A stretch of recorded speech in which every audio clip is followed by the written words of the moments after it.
I came across a hard question from Box Day. He says, Christ doesn't know the hour of his return, but the Father does. Since mind is of nature, this suggests a conflict with the two natures. Oh, okay. So this is, read Basil's letter 235. Basil has the classic Orthodox answer to this question.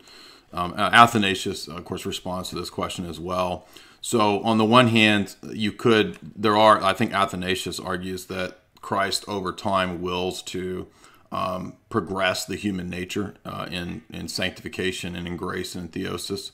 And I think St. Cyril would agree with that too, because Cyril does say that even though there's a deification that occurs at the moment of Christ's incarnation, there was still a willful assumption of the blameless passions that he sort of willed to wait to transcend until the resurrection. And so St. Cyril says in the two letters to Sixcensus that after the resurrection, he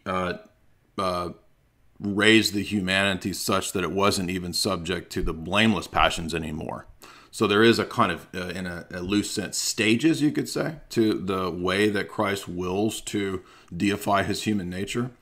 I know, again, that's a mystery, but that is what St. Cyril says. And so we know that Christ obviously had a fully human nature. And so he did, partake of hunger. He did partake of weariness, these kinds of things that are proper to human nature. And so it is possible, I think, to read that Christ conveyed nature or knowledge to the human nature. But although we say that mind is a faculty of nature, it wouldn't put the two in conflict, because there's a divine person that is the one doing the deifying of the human nature. So it's not like there's this combined creature that's like a new entity that's like that underwent some substantial change that's a product of the incarnation, and then that we have to figure out how to balance. Somebody needs to mute. Then we have to figure out supposedly how to balance the two natures. It doesn't work like that. There's a divine person. This is a confusion of nature and person, in other words, who assumes a human nature.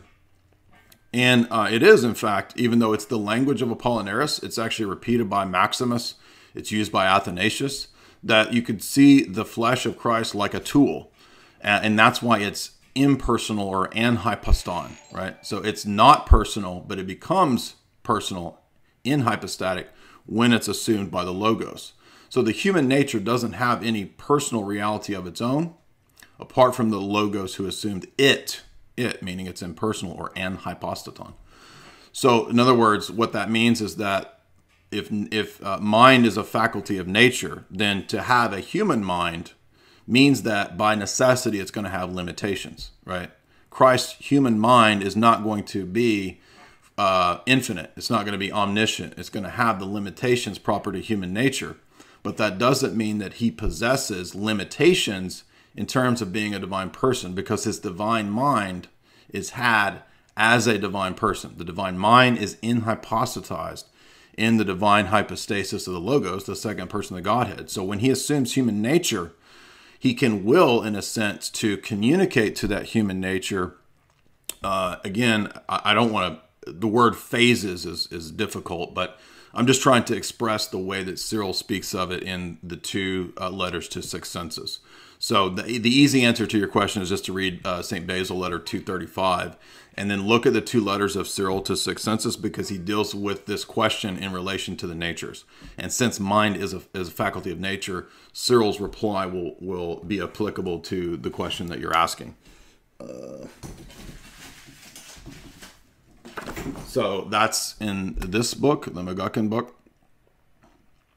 And I'll show you exactly where this is dealt with. It's dealt with on page 357, where he discusses the process, you could say, of the deification of Christ's humanity.